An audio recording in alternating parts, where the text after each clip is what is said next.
She didn't slide the 4-carat cushion-cut diamond off her finger out of fear. People assumed that a woman parking a car in the darkest, most forgotten pocket of Houston's Fifth Ward would be terrified of a mugging. But Maya wasn't hiding the ring from the shadows of the street. She was hiding it from the searing light of the truth. She dropped the heavy stone into the left pocket of her windbreaker, zipped it shut with a sharp, metallic hiss, and let the false identity wash over her like a baptism of cold water. Here, beneath the flickering, jaundiced, yellow fluorescent lights of the Covenant Community Center, she wasn't Maya Washington, the untouchable wife of a real estate mogul. She didn't arrive in the obsidian black Range Rover that usually sat in her climate-controlled driveway. She drove a battered 2010 Honda Accord, a ghost of a car she kept hidden under a tarp in the back garage. Her husband, Isaiah, a man who had built an empire from the dirt up and whose name was stamped on half the new developments downtown, thought she was sweating through a boutique Pilates class in River Oaks. He never questioned her routine. Men who spend their lives looking at massive architectural blueprints rarely notice the hairline fractures in their own foundations. The line started moving at exactly 5:30 p.m. The oppressive Texas humidity had finally broken, leaving behind a chilling, damp evening wind that rattled the center's frosted windows. Inside, the air was suffocatingly thick, heavy with the deep, soulful aroma of steamed long-grain rice, rich brown gravy, and the metallic, sour scent of wet pavement and human exhaustion.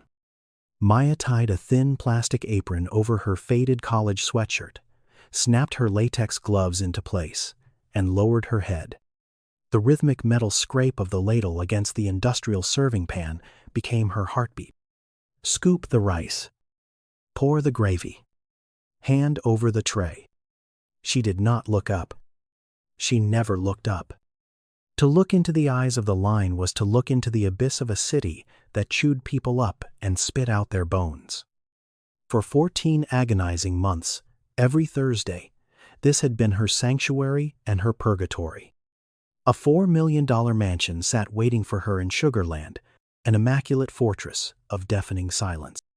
7 bedrooms, an infinity pool reflecting the empty Texas sky, and a kitchen featuring a vast marble island that resembled a pristine tombstone.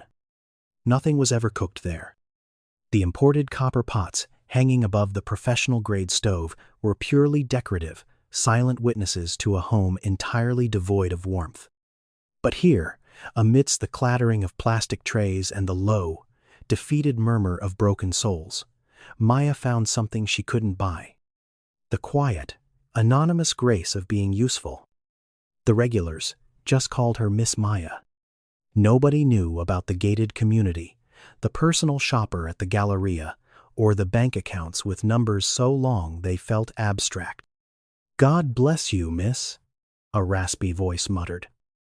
"Eat while it's hot," Maya replied softly. The words were an automatic reflex, a phantom echo of a memory from a different kitchen, a different lifetime. The line shuffled forward.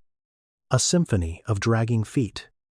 There is a very specific choreography to poverty, a dance of lowered gazes and slumped shoulders, the posture of people who have learned the hard way that being invisible is much safer than being seen. Maya scooped another bed of steaming white rice.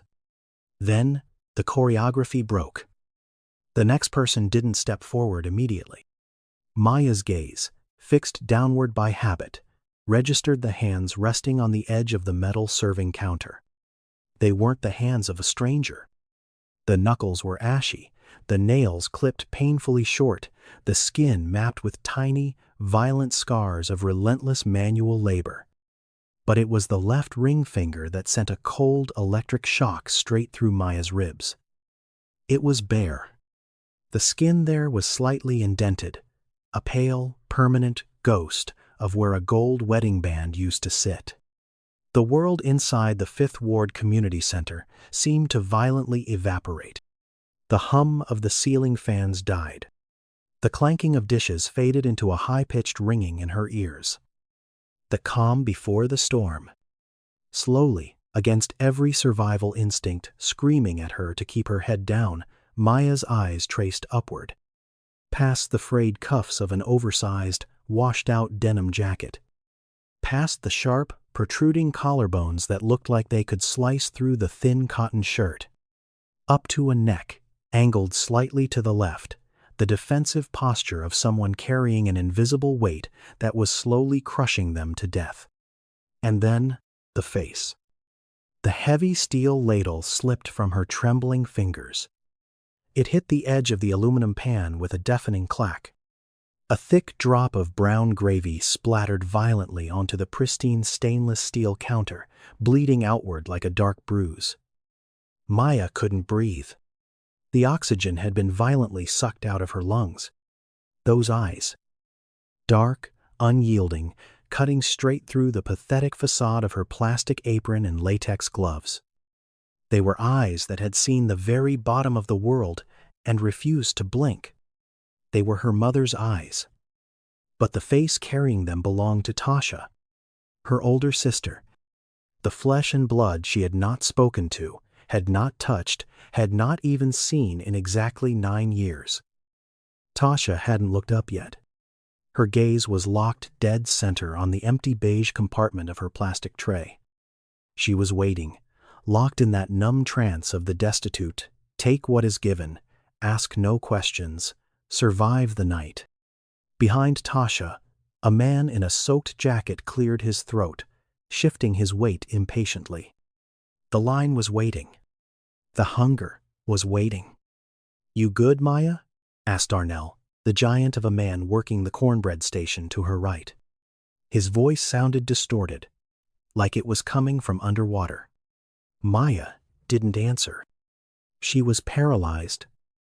9 years of absolute, unforgiving silence, of deleted text messages, of guilt buried beneath designer clothes and Sugarland real estate, suddenly collapsed into the suffocating 2-foot gap between the serving pan and the plastic tray. Then Tasha shifted. Her chest rose. Her head tilted up. Their eyes locked. The recognition didn't come softly. It hit like a physical blow to the jaw. The harsh fluorescent light illuminated the deep, hollowed-out shadows beneath Tasha's cheekbones. For a fraction of a second, pure confusion flickered in the older woman's eyes. Then, the realization crashed down, cold and sharp. Tasha's cracked lips parted. A single word slipped out, barely a whisper, yet it echoed louder than thunder in Maya's shattered mind. Maya. It wasn't a greeting. It wasn't a question. It was the sound of a ghost realizing it had just walked into the wrong house, staring directly at the person who had buried it alive. Maya. The 2 syllables didn't just hang in the damp, stifling air of the 5th Ward shelter. They detonated. For a fraction of a second, the universe suspended its breathing. The rhythmic scraping of Darnell's spatula at the cornbread station faded into a muted, underwater hum. The drop of brown gravy that had spilled onto the stainless steel counter seemed to stop spreading, freezing like a dark drop of blood on a coroner's table. Maya stood paralyzed, staring at the cracked lips of her sister, Tasha. But the mind is a cruel architect. When faced with an unbearable present, it violently drags you back to the very past you paid millions to escape. Before there was the deafening silence of a $4 million estate in Sugarland. Before there was Isaiah, the ghost car, or the diamond ring zipped away in a windbreaker. There was a crumbling, red brick house on Emancipation Avenue in the heart of Houston's 3rd Ward. It was 1994. The year the screen door slammed shut behind their father on a sweltering, unforgiving Tuesday afternoon. He didn't pack a bag. He didn't look back. The latch clicked, a sharp, metallic finality, and that door never opened for him again. Mama Ruby didn't scream. She didn't collapse onto the peeling linoleum floor. The following morning, as a heavy, suffocating Texas heat pressed against the rattling window panes, she took his framed photograph off the living room wall, shoved it into a shoebox, and pushed it to the darkest corner of her closet. That was the eulogy. That was the end of the conversation for the rest of her natural life. What Mama Ruby did instead of grieving was bleed for them. Literally. She stripped beds and scrubbed porcelain toilets at a downtown Marriott from 6 in the morning until 2 in the afternoon. Then, she caught the suffocatingly crowded bus down I-45, walking 2 miles under the blistering sun to a greasy diner where she fried chicken and washed industrial pots until 11 at night. She would stumble through the front door of that Third Ward house near midnight, her knees popping like dry twigs, her calloused hands reeking permanently of industrial bleach, raw onions, and cheap frying oil. Yet, she never went to sleep. Maya's vision blurred in the shelter as the phantom smell of Mama Ruby's kitchen invaded her senses. It didn't matter if Mama Ruby was dead on her feet. She would drop her worn-out canvas bag, walk straight to the rusted 4-burner stove, and strike a match. The blue flame would lick the bottom of a heavy, cast-iron skillet. The hiss of melting fat would cut through the midnight silence. She cooked smothered pork chops, huge pots of long-grain rice, and thick wedges of golden cornbread. "Stove stays hot," Mama Ruby would murmur, her back to the girls, scraping a wooden spoon against the iron with a hypnotic, desperate rhythm. That's how this house knows it's got a pulse. Tasha was the older one. 9 years old when the man they called a father vanished. Old enough to read the terrifying arithmetic of their survival. Tasha stepped into the gaping, bleeding wound of his absence without ever being asked. It was Tasha who woke up at dawn to yank a brush through Maya's thick hair, braiding it tight enough to sting, just the way Mama Ruby liked it. It was Tasha who sat at the chipped kitchen table, swatting away mosquitoes in the humid evening air, forcing Maya to finish her math homework. And when Tasha turned 16, she didn't go to prom or hang out at the mall. She walked to a liquor store on the corner of Scott Street and bagged groceries in a cage of bulletproof glass 3 afternoons a week and all day Saturday for $5 an hour under the table. She never asked for credit. She never complained about the aching in her own feet. Every other Friday, Tasha would fold a wad of damp bills $40 and slide it across the kitchen table to Mama Ruby. Mama Ruby would slide it into the jar above the fridge. Neither of them ever spoke a word about it. Because words required vulnerability, and vulnerability meant cracking open a dam of grief that neither of them had the luxury or the time to survive. Maya was the youngest. The reader. The golden child. She was the one who brought home report cards so pristine that Mama Ruby taped them to the humming, yellowed refrigerator and left them there until the paper curled and turned brown. Maya was the one destined to leave. Families facing the meat grinder of poverty always divide themselves this way, whether they mean to or not. It is a violent, invisible butchery. There is the anchor, who stays on the ground, burying themselves in the dirt to hold the foundation steady. And there is the flyer, the one who is fed the best scraps, protected from the wind, and launched into the sky. Both believe their role is simply the natural order of things. Both are devastatingly wrong. The roles are assigned silently, brutally early, and by the time anyone realizes the trap has been set, the concrete has already hardened. To undo it would mean destroying everything built on top of it. Tasha stayed.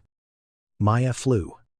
Tasha graduated from a vocational high school with a food service certificate and a spine made of steel. Maya took the straight A's, the scholarships, the polished accent, and walked right out of the Third Ward, eventually stepping into Isaiah's world of marble foyers and black tie galas. For a long time, the arrangement held. Not because it was fair, but because nobody had the courage to look at the blood on the floor. Until now. The suffocating memory evaporated, sucking Maya violently back into the blinding fluorescent reality of the Covenant Community Center. The smell of Mama Ruby's cast-iron skillet was replaced by the sour stench of wet coats and despair. Tasha was standing right in front of her, 3 feet away, a distance that spanned 9 years of agonizing silence.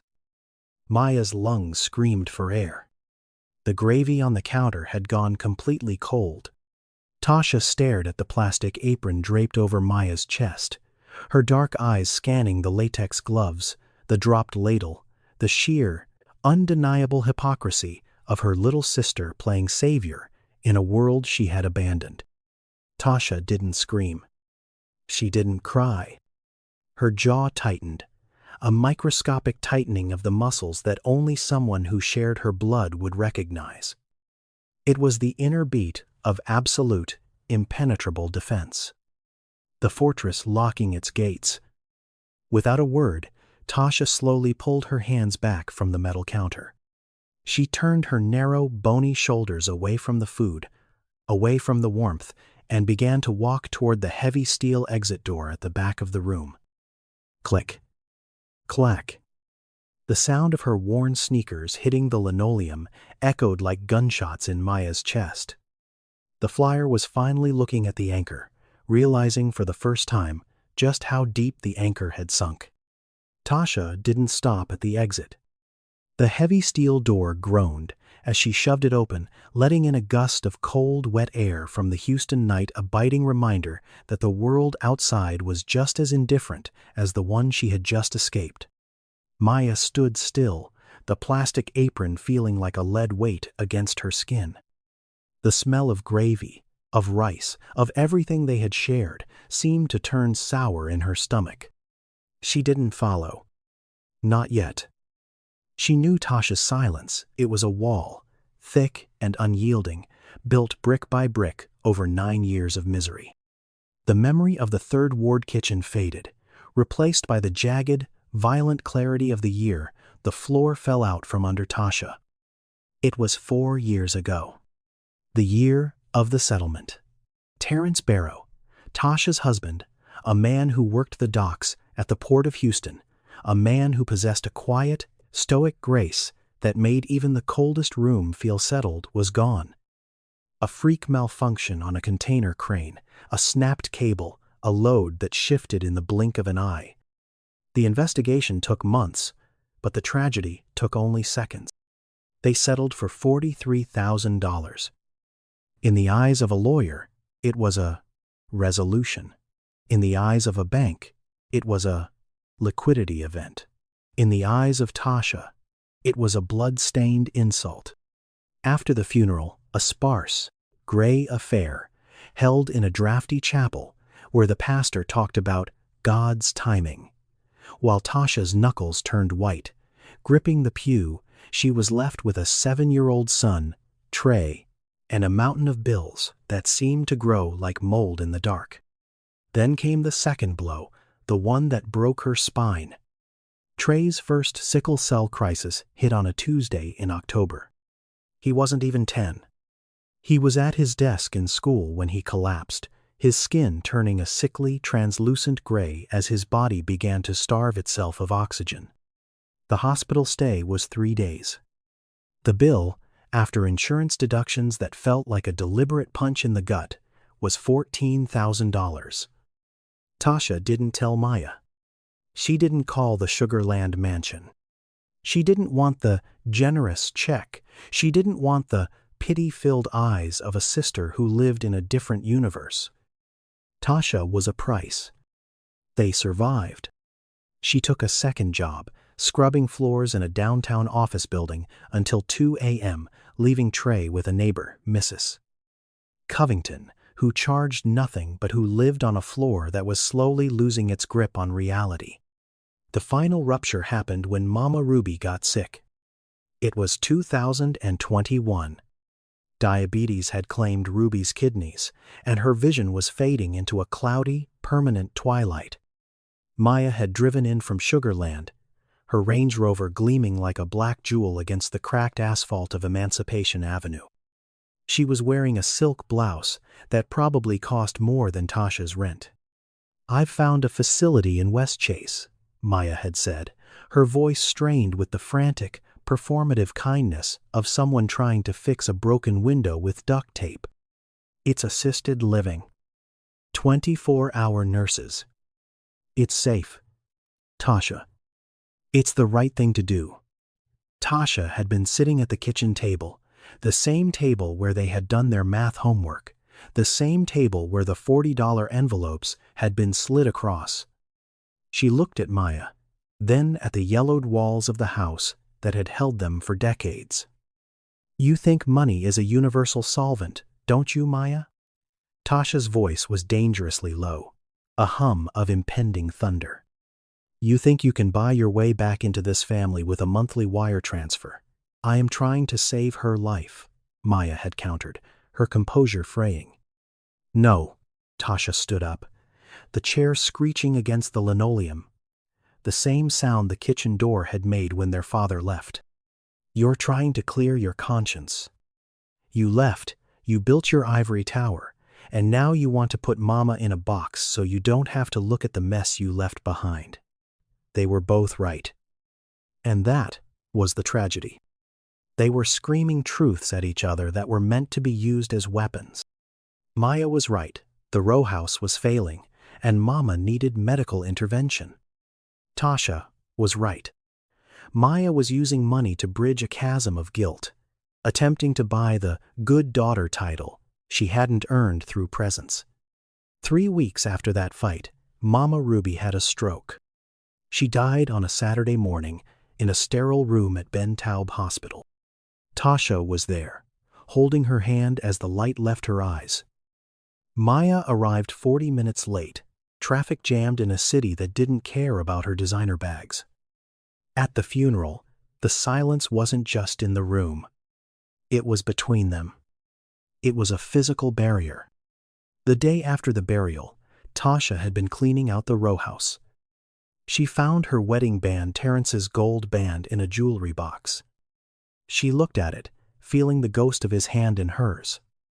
She took it to a pawn shop on Bel Air Road. The man behind the glass had squinted at it, weighed it on a scale, and counted out $380. Tasha had stood on the sidewalk, holding the crumpled bills. 8 months of Terrence's overtime. 8 months of his sweat and his dreams, reduced to less than $400 on a Tuesday afternoon. She looked at her bare ring finger, then up at the gray sky, and decided then and there, I will never ask for anything again. 9 years later, the echo of that pawn shop deal still rang in her ears. Maya sat on the concrete bench behind the shelter, the November air biting at her face. The door through which Tasha had vanished was still vibrating slightly. She felt the hollow ache of 9 years of missed phone calls, unread letters, and birthdays spent in silence. She wasn't just sitting behind a shelter. She was sitting in the graveyard of her own arrogance. And, for the first time in her life, Maya realized that her money, all those millions, couldn't build a single bridge across this specific kind of grief. She was cold. Not just from the Texas wind, but from the realization that she had been holding a ladle in one hand and a shield in the other, and she had no idea how to set the shield down. The cold bite of the November air finally forced Maya to move. She stood up, her joints stiff, and walked back through the heavy steel door. The interior of the Covenant Community Center felt different now, thinner. Less like a sanctuary and more like a stage where a long-buried script was being forced back into production.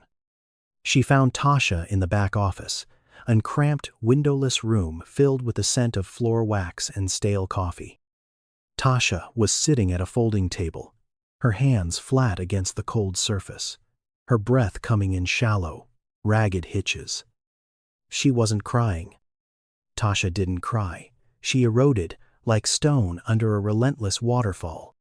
"Tasha," Maya started, her voice barely a whisper. She stood in the doorway, feeling like an intruder in her own bloodline. Tasha didn't look up. Her eyes were fixed on a stack of volunteer sign-in sheets. Why are you here, Maya? Really? Is the gala season too boring this year? Or did you just run out of ways to feel like a saint in that house of yours? I'm here because I'm lost, Maya said, taking a tentative step forward. Because I wake up in that house and I don't know who I am anymore. Everything I built, the career, the house, the life, it feels like a suit that doesn't fit. Tasha let out a dry, hacking laugh. You're lost? You have a life, Maya. You have options. Do you have any idea what it's like to live a life where the only option is to keep breathing because the alternative is to let your son fall into the abyss? The mention of Trey stopped Maya cold. She remembered the boy, a quiet, serious kid who loved to draw ships. Trey. Where is he, Tasha? How is he? Tasha's jaw hardened, but for the first time, a flicker of raw, unfiltered fear crossed her eyes. Trey is 19. He's working the night shift at a massive logistics warehouse out in East Houston. Loading pallets, sorting boxes, moving freight. 11 at night until 7 in the morning. 10 hours of manual labor in a place that's basically a giant, climate-controlled freezer. Maya felt a strange, chilling sensation crawling up her spine. East Houston? Which facility? The one off the I-10, Tasha said, her voice dripping with exhaustion. Why? You gonna offer him an internship? Buy him a car? Maya felt the floor tilt. Her husband, Isaiah, owned a logistics conglomerate that was currently undergoing a massive expansion in East Houston. He had spent the last 3 months talking about the efficiency metrics of his new primary distribution center. It was the centerpiece of his portfolio, the project that was supposed to secure their legacy for the next 20 years.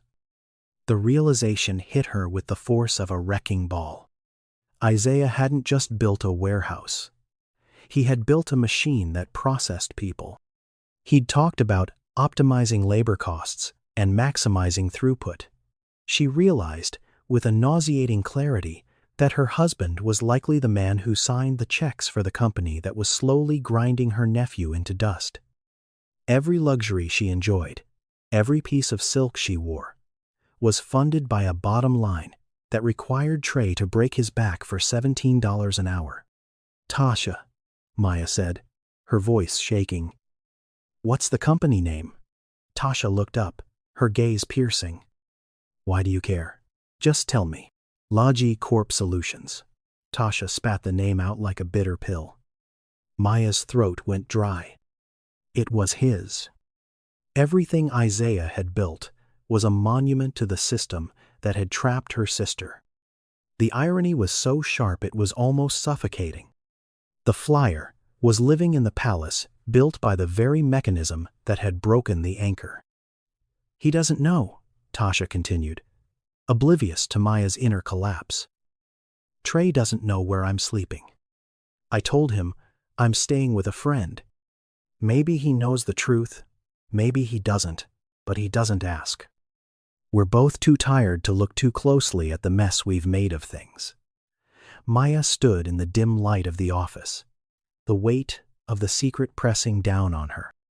How could she tell Tasha that her struggle was being bankrolled by the man she slept next to every night?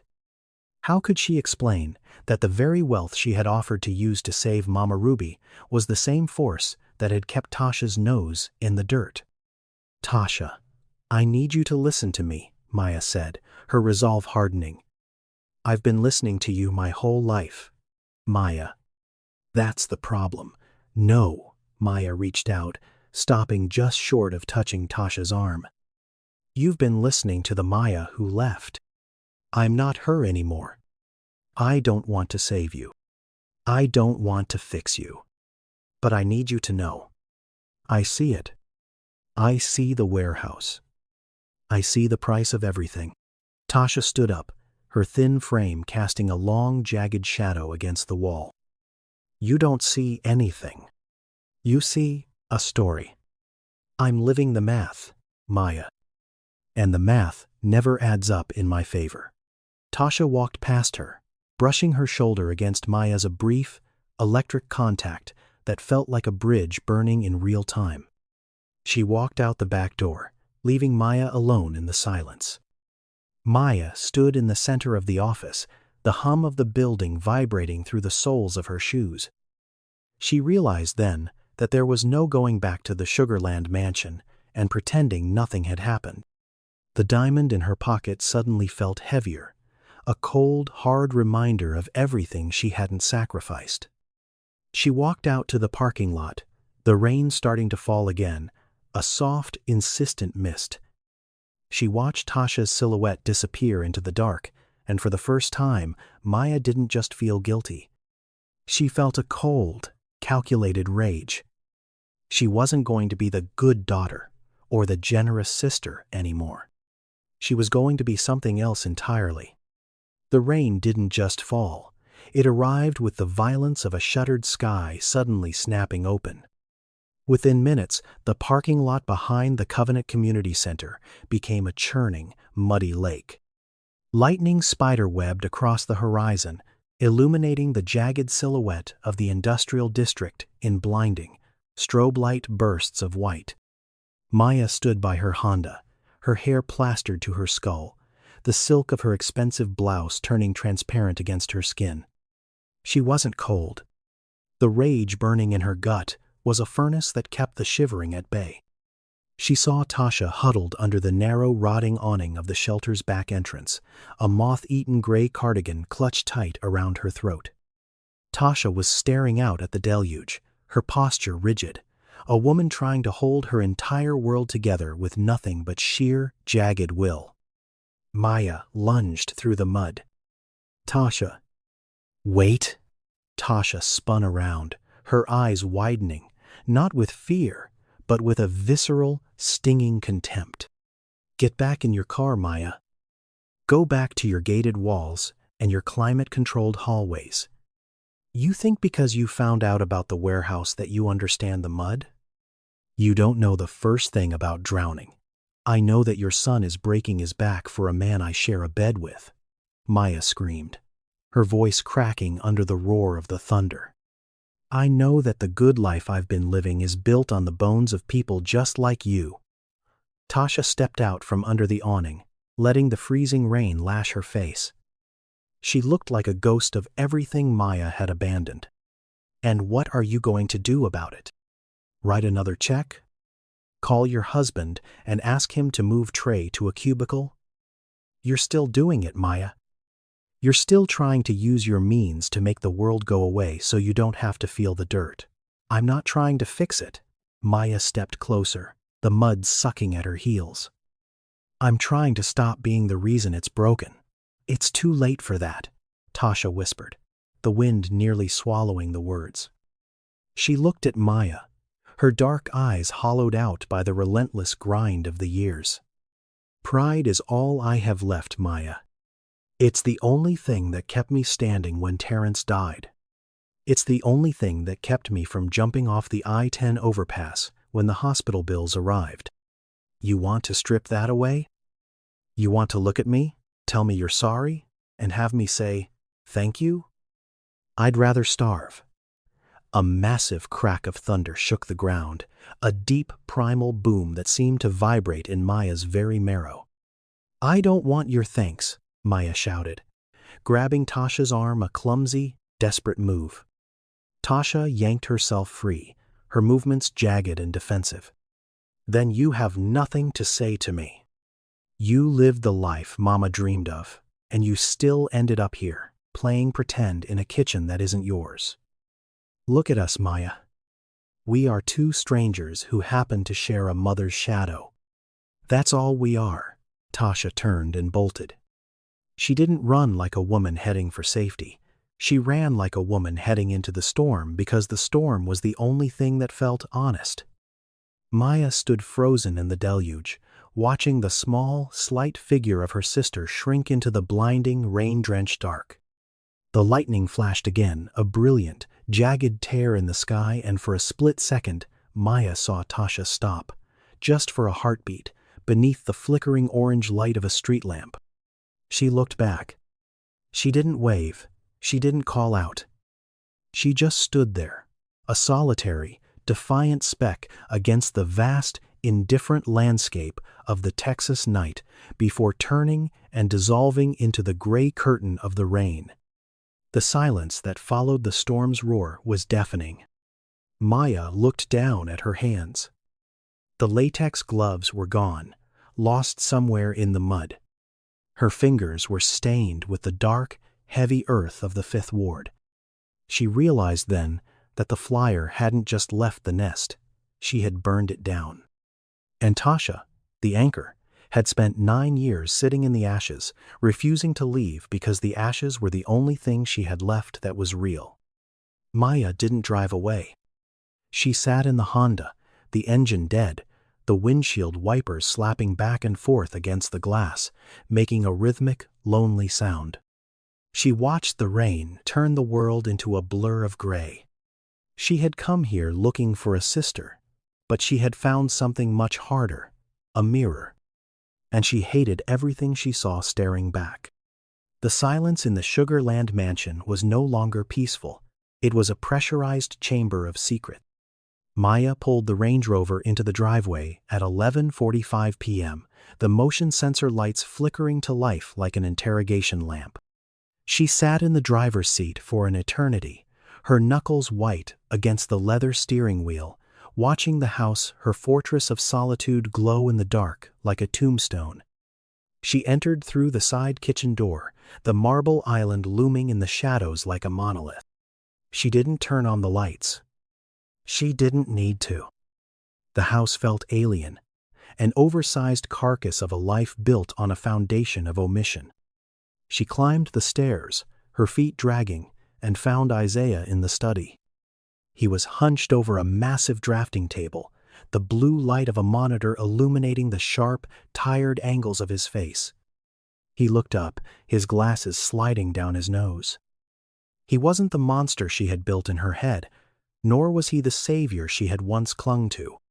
He was just a man who had clawed his way out of the gutter and was now building skyscrapers to ensure he never touched the grime again.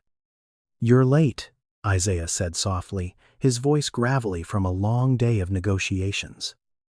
He didn't ask where she'd been. He knew, or at least, he had suspected for a long time, that the yoga story was a thin veil.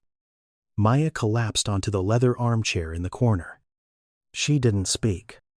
She just sat there, shaking, the cold of the Fifth Ward rain still clinging to her skin. Isaiah stood up, walked over, and sat on the ottoman in front of her. He didn't try to touch her. He just waited. He had learned early in their marriage that Maya was a woman who guarded her own trauma with a ferocity that defied logic. "I saw Tasha," Maya whispered.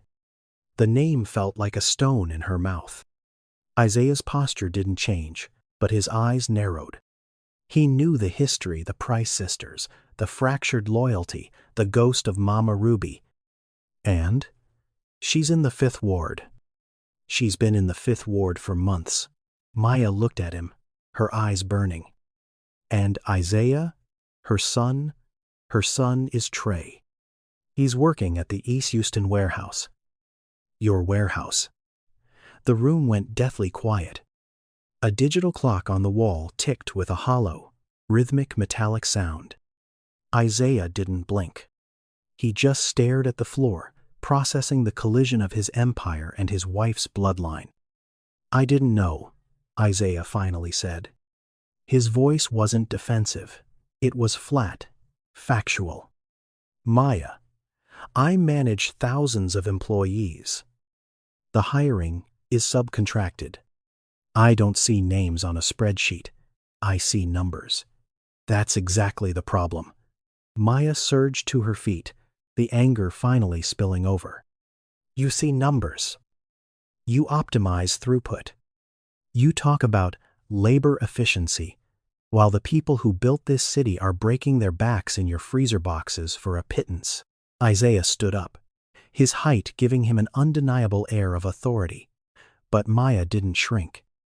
I grew up in the West Baltimore gutters, Isaiah said, his voice dropping an octave, heavy with a lifetime of struggle.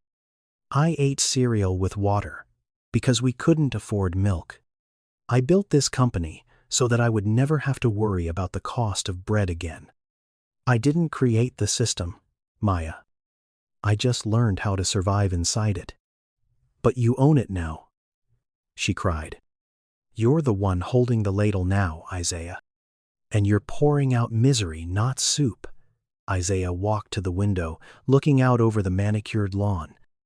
What do you want me to do? Fire him? Give him a check? If I give him money, I insult his mother. If I fire him, I take away his livelihood. You want to play savior because you feel guilty about the life we have. But you don't understand the pride of people like that. They don't want a handout. They want to be left alone. Then show up, Maya said, her voice steadying. Don't fix it. Don't write a check. Just show up. Isaiah turned back to her, intrigued. What do you mean? My mother had a rule, Maya said, the memory of Mama Ruby's kitchen blooming in the dark. Stove stays hot. That's how they know someone is home. She didn't solve our problems. She didn't have money to solve them. She just made sure the kitchen was warm. She made sure we knew someone was always there. She looked at her husband. Go back every Thursday. Isaiah, not as a mogul. Not as the boss. Just as a presence. Don't look for Tasha. Don't look for Trey. Just serve the food. Let them see you're a human being who still understands what it's like to stand in a line. If they come to you, they come. If they don't, you've at least shown them you're still there. Isaiah looked at his wife, at the woman who had traded her diamonds for a plastic apron. He saw the shift in her, the way the arrogance of the flyer had been replaced by the quiet, dangerous resolve of the anchor. You want me to stand in a line in the Fifth Ward? He asked, a ghost of a smile playing on his lips. I want you to see the people you're optimizing, Maya said. And I want to see if you can still handle the heat of a real kitchen. Isaiah looked at the drafts of his new developments on the table. For the first time in years, the blue light of the screen didn't look like a future. It looked like a cage. He nodded slowly. Every Thursday, he said. Starting next week. Maya felt a slight, fragile crack in the tension of the room. It wasn't forgiveness. It wasn't a resolution. But it was a start, a quiet, stubborn determination to stand in the fire, even if they didn't know yet whether they would be tempered or burned.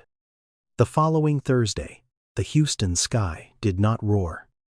It was merely gray and humid, the kind of thick, heavy air that made breathing feel like a chore. When Isaiah's car pulled up the dirt road leading to the Covenant Community Center, he wasn't wearing an Armani suit or his Patek Philippe watch. He wore an old flannel shirt, jeans, and scuffed leather boots, the gear he used to wear back when he was grinding in Baltimore, clothes he had kept buried at the bottom of his closet like evidence of a past life. Maya waited outside. Her plastic apron had been replaced by one of Mama Ruby's frayed fabric ones, the one she'd found in a box of old belongings. They looked at each other. There was no glitz, no distance of Sugarland. Only two people trembling before the gates of their own hell. I don't know what to do, Isaiah confessed, his voice uncharacteristically unsteady. Don't do anything, Maya replied. Just ladle the soup. When they stepped into the kitchen, the noise suddenly died down. The smell of rice, stewed beans, and the sweat of laborers created a thick, suffocating atmosphere. Tasha stood at the serving table, her hair tied up high, her rubber gloves stained with sauce. She froze when she saw Isaiah. Tasha's gaze was razor-sharp, sweeping from Isaiah's calloused hands down to his common clothes. She didn't say a word. She didn't throw him out. She simply stepped back, yielding her space to him. That silence was a cold acceptance, not forgiveness, but a test. Isaiah picked up the metal ladle. He began to work. He didn't look people in the eye like a boss auditing a process. He bowed his head, dishing out generous portions of stew, placing them onto the plastic plates one by one. He saw the trembling hands and the gaunt faces of people he usually only viewed as labor units on a computer screen. Then Trey arrived.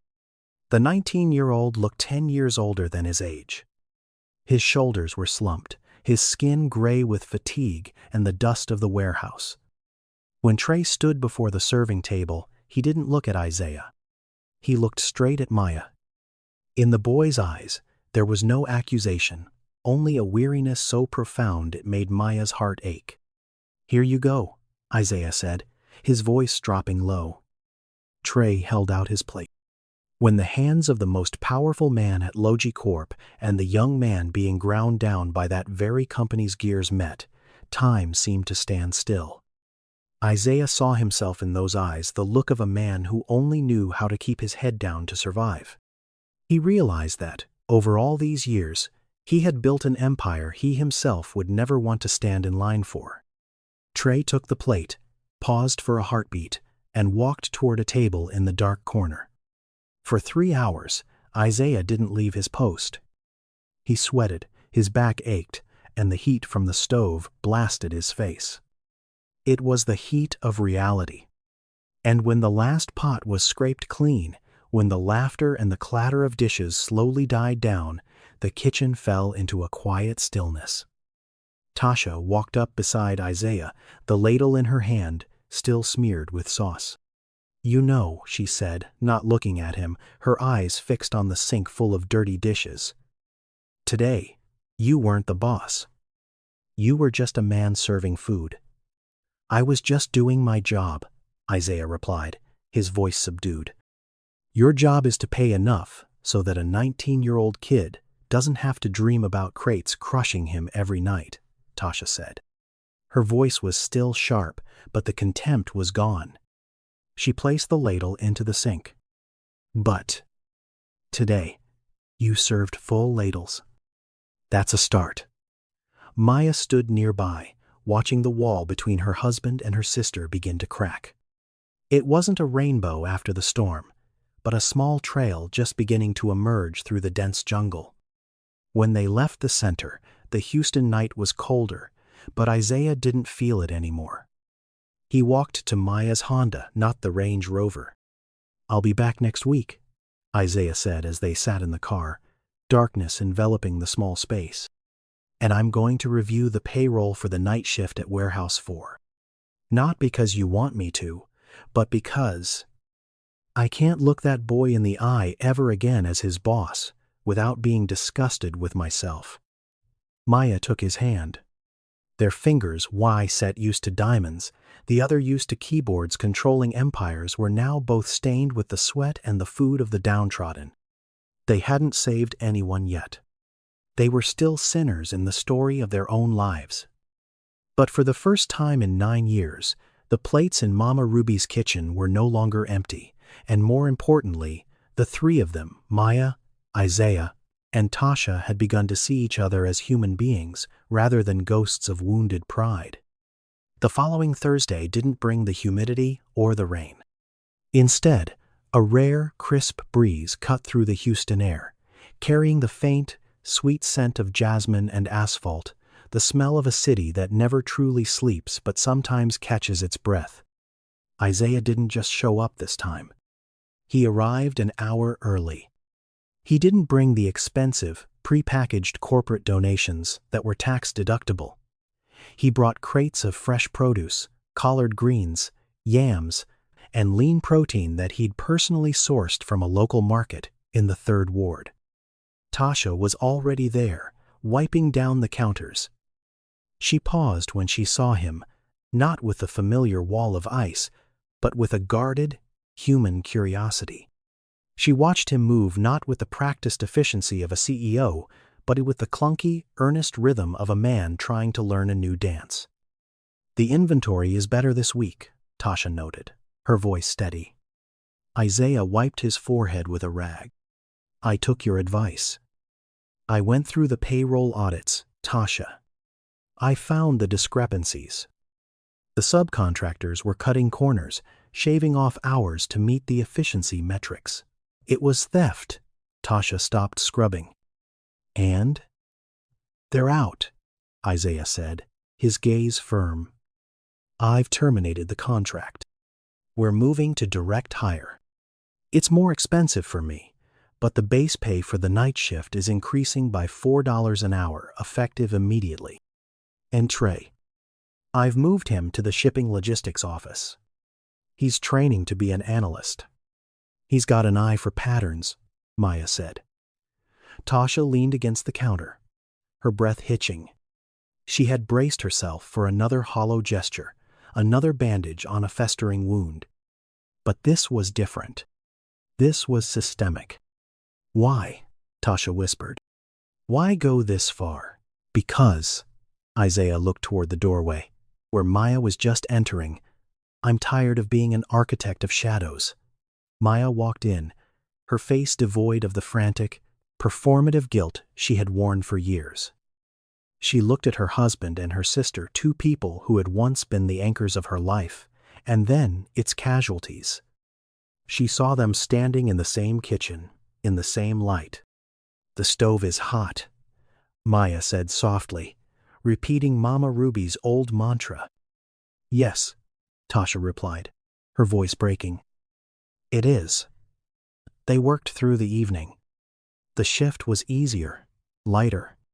When Trey walked in, he looked different. He hadn't spent the morning hauling pallets in a freezer, and for the first time, he smiled at his aunt. It was a small, fragile thing, like a seedling pushing through cracked concrete, but it was there. As the sun began to set, painting the Houston skyline in bruised purples and brilliant oranges, the three of them stepped out onto the back porch of the community center. The Fifth Ward stretched out before them, a landscape of struggle, yes, but also of resilience. They weren't fixed. The scars of the last 9 years hadn't vanished. They were etched into their skin, their bank accounts, and their memories. But the silence between them was no longer a chasm. It was a bridge. Are you going back to Sugarland tonight? Tasha asked, looking out at the horizon. Maya looked at Isaiah, then back to her sister. She thought of the cold marble floors and the silence of that massive, empty house. We're staying, Maya said. We have a lot of work to do.